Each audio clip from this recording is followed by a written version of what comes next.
Hello guys, welcome to another video in which we would be discussing about how to fix temperature not showing on Apple Watch face.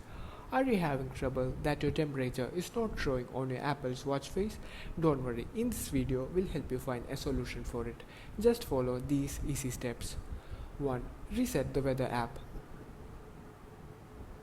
Open the weather app on your Apple Watch. Press and hold the side button until the power option menu appears. Press and hold the digital crown until the screen zooms out to your app screen. Tap on Weather app again to reopen it. 2. Set default city in Watch app. Open the Watch app on your iPhone. Go to My Watch tab, Weather, then Default City.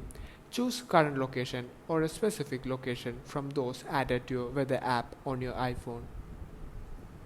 3. Enable location services. On your iPhone, go to Settings, Privacy, Location Services. Check that location services is enabled to allow the Apple Watch to access location information for accurate weather updates. 4. Check for update on Apple Watch. Open the Apple Watch app on your iPhone. Tap My Watch, go to General and then Software Update. If an update is available, tap Download and Install to initiate the update process. Thank you for watching.